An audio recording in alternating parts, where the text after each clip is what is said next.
The city of Guimaracs' past is so intimately intertwined with the history of Portugal that it's commonly and proudly referred to as the cradle of the nation. Tradition has it that the boy who would one day be crowned the first king of Portugal in 1179 was born and baptized in Guimaracs in 1111.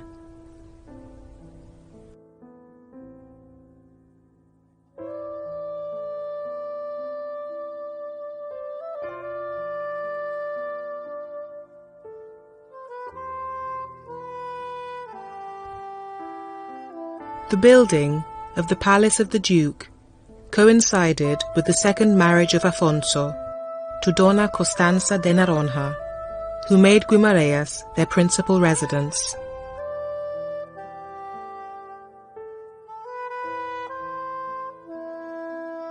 The size of the building was somewhat unusual in medieval Portugal, as were some of the constructive details, such as the multiple chimneys which crown the very pronounced sloping roofs.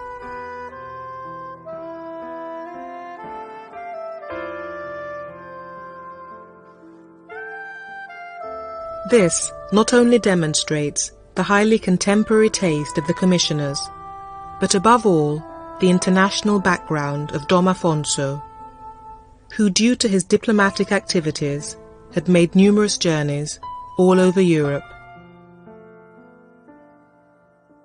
Inside is an impressive banqueting hall with a splendid wooden ceiling and an extensive collection of portraits and furniture dating from the 17th and 18th centuries. The development of the enormous central patio led to the different functional areas, the apartments of the Duke and the chapel. The ducal residence underwent considerable renovation between 1935 to 1959.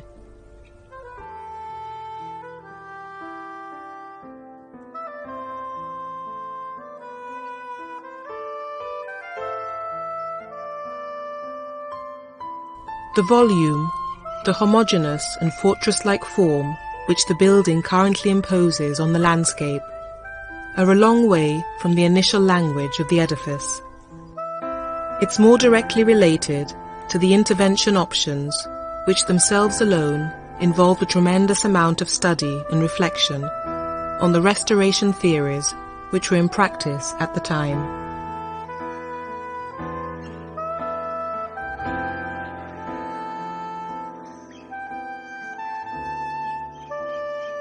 On the first floor, near the Duke's apartments, the old church of the palace was completely renovated.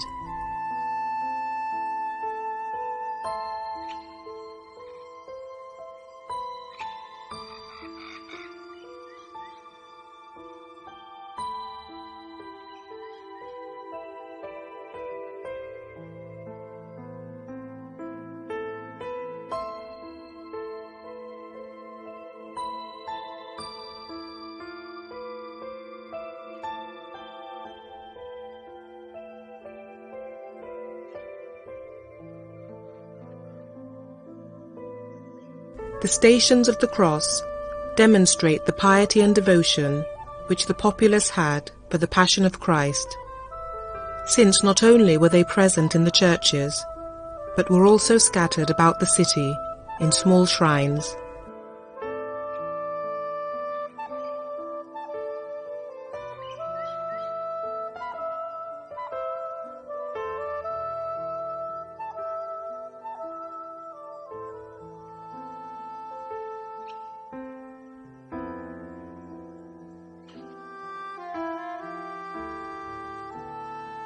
In Guimaracs, there were 7 stations originally, which were erected in 1727 by Hermandade de Nossa Senhora da Consolação and Santos Passos. Over the course of time, and with the growth of the town, the stations have been moved or taken apart. Today, there are only 5.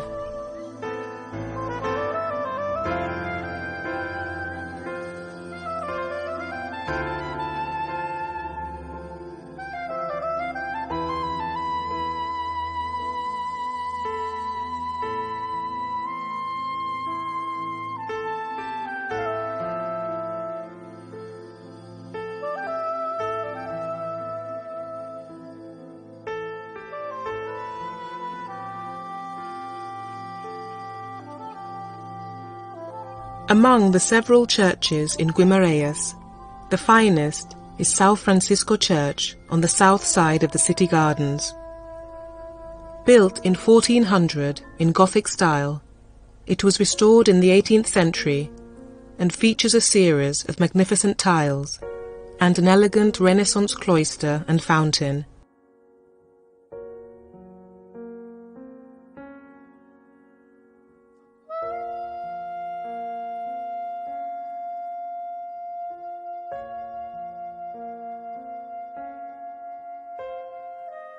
The Rua de Santa Maria was one of the first streets in Guimarães, since it served as the link between the monastery, founded by Mumadona.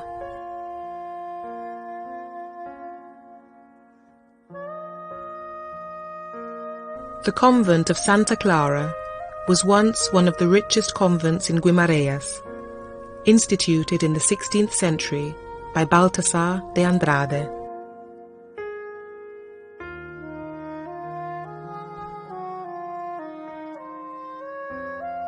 Inside, the two-story cloister is in classical style. Today, this building is the town hall, and the chapel is now the Municipal Archives Alfredo Pimenta. The archives contain a great deal of documentation, including those from Oliveira Church. The covered walkway around the courtyard is a continuous outdoor walkway built against buildings surrounding a central courtyard or quadrangle.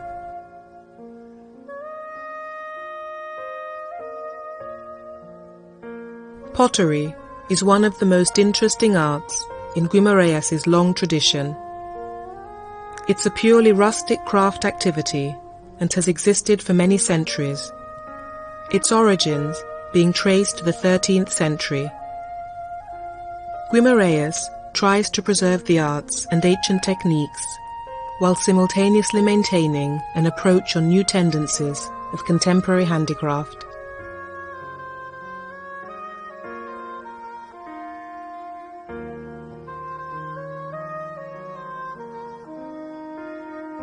Linen embroidery, pottery, wrought iron, silverwork and filigree, basketry and wicker furniture, cutlery, stone cutting and masonry work are all examples of the burgeoning activity in traditional trades.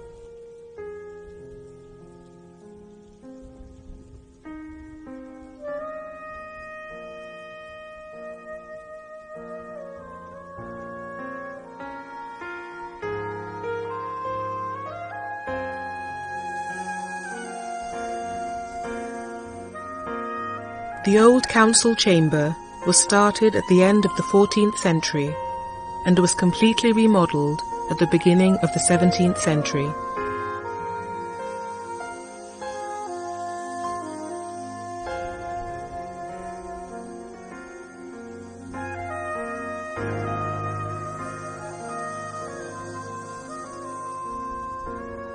The Salado Memorial is a Gothic monument from the reign of King Afonso IV to commemorate the Battle of Salado, fought in 1340.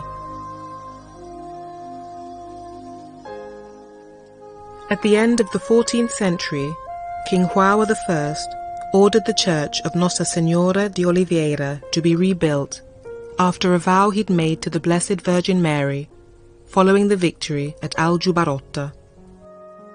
Near the church is the stone cross of the Salado Memorial, completed in 1342, which was offered by Pero Esteves, a local businessman resident in Lisbon.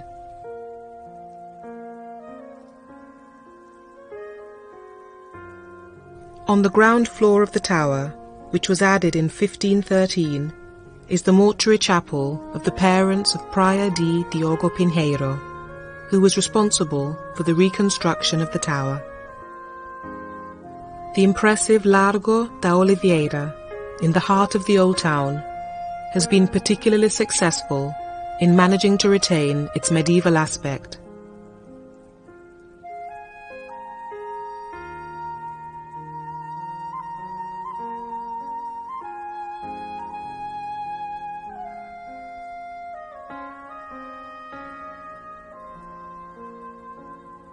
Santiago Square has been mentioned in various documents throughout the ages, and it still maintains its medieval appearance. The square is named after St. James, who, according to legend, brought an image of the Virgin Mary to Guimaracs and placed it in a pagan temple that stood here. What's considered to be the heart of today's Toral Square was, in the 17th century, a square outside the city walls, adjacent to the city's main gate, where the cattle market took place. In 1791, the town council leased the land adjoining the walls for the construction of buildings, which later followed plans probably derived from Lisbon. New urban furniture was created for this space, incorporating architecture in cast iron, a bandstand, public conveniences, benches and street lamps. The Church of the Misericordia was built at the end of the 16th century in Renaissance style.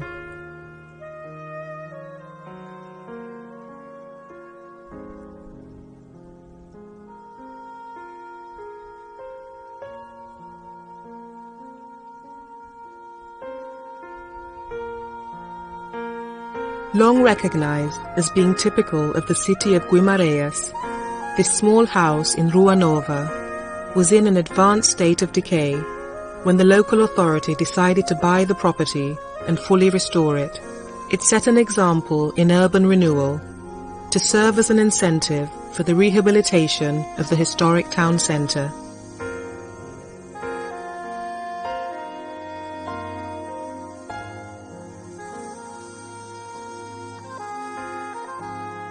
The Church of São Gualter stands with notable elegance in a quiet and beautiful place, today known as the Republic of Brazil Square.